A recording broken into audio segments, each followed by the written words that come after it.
ওদের কোনো খোঁজ খবরই পাওয়া যাচ্ছে না। ওইসব ভালোবাসার জানালা দিয়ে পালিয়ে যাবে। আমার আর ভালো লাগে না। বাহ, খুব সুন্দর রান্না তো, খুব ভালোবাসি।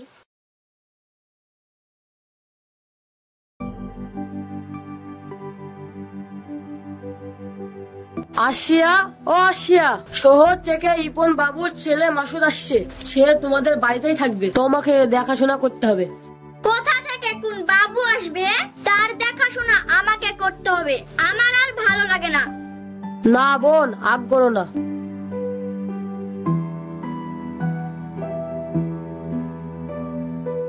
বসেন ভাই, বসেন।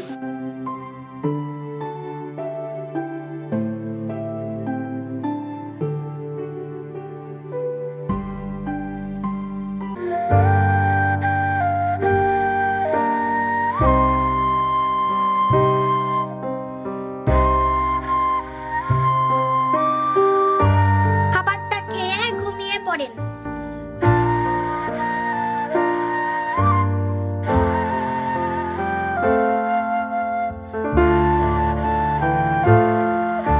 খেয়ে নাও বাবা। তোমার বাবা আর আমি ছোটবেলার বন্ধু ছিলাম। তোমার বাবা ব্যবসা করে শহরে গিয়ে বসবাস করতে লাগলো, আর আমি গ্রামে থেকে গেলাম। তুমি চুপ করো বাবা, ওনাকে খেতে দাও। ঠিক আছে বাবা, সকালে কথা বলবো, আর তোমাদের জমি জায়গা দেখাবো। বাহ, খুব সুন্দর রান্না। আমাদের বাড়িতে এরকম রান্না হয় না। আপনার ভালো লেগেছে? শুনে খুশি হলাম। এই খাবার যেন প্রতিদিন খেতে পাই, তার ব্যবস্থা করব। তার মানে কি বলছেন? না, এমনি বলছি।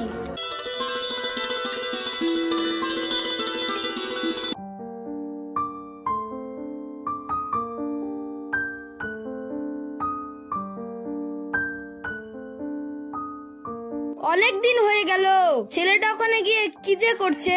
তুমি শুধু শুধু চিন্তা করছো। নাইম তোমার বন্ধু, ও ঠিক মাসুদকে দেখে রাখবে। সে বিশ্বাস আমার আছে। তবুও চলো, অনেক রাত হলো, শুয়ে পড়ি।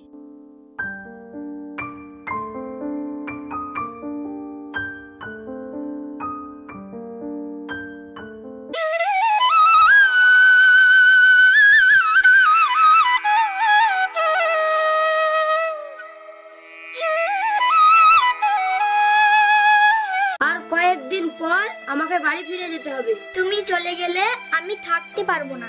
আমি তোমাকে ভীষণ ভালোবেসে ফেলেছি। সত্যি বলছো আরশিয়া? তুমি আমাকে এত খুব ভালোবাসি।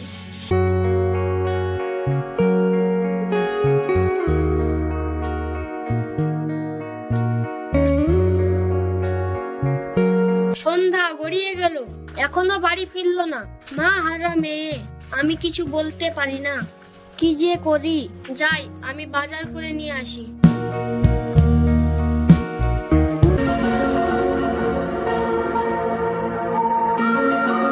ঠিক আছে, তুমি মন খারাপ করো না। আমি তোমাকে বিয়ে করে বাড়ি নিয়ে যাব। তোমার বাবা মা মেনে নেবে? বাবার কাছে শুনেছি তোমরা অনেক বড় লোক আর আমরা গরিব। মেনে নিবে, কারণ আমি মা বাবার একমাত্র সন্তান। সন্ধ্যা হয়ে গেল, চলো বাড়ি ফিরে যাই।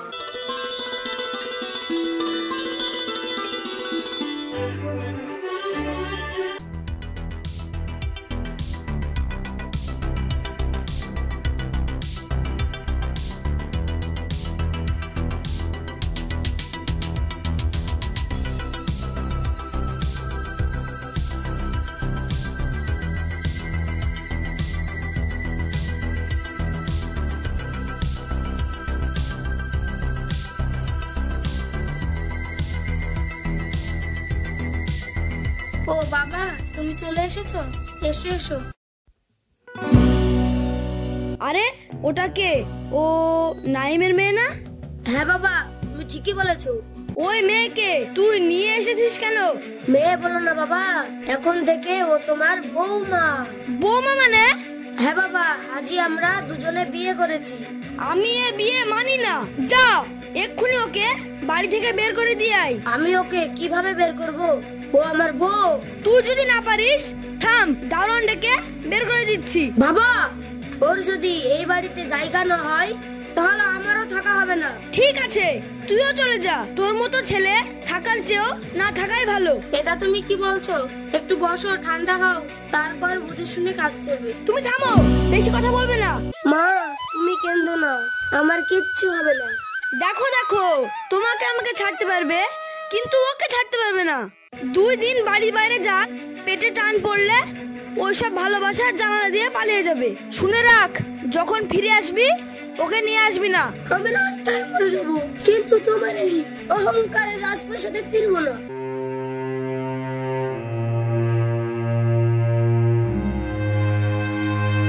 এটা তুমি কি করলে? ছেলের যদি কিছু হয় তাহলে? না না, ওর কিচ্ছু হবে না, ঠিক ফিরে আসবে।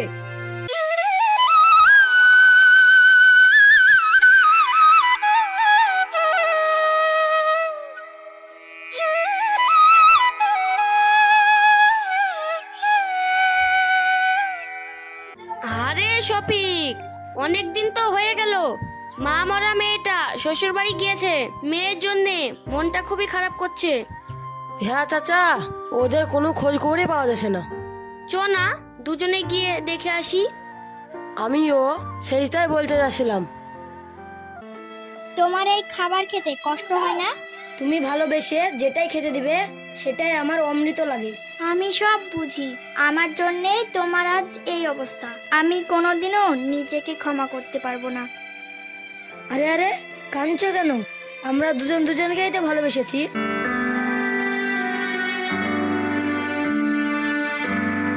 তুমি দেখবে, আমি একদিন ঠিক নিজের পায়ে দাঁড়াবো।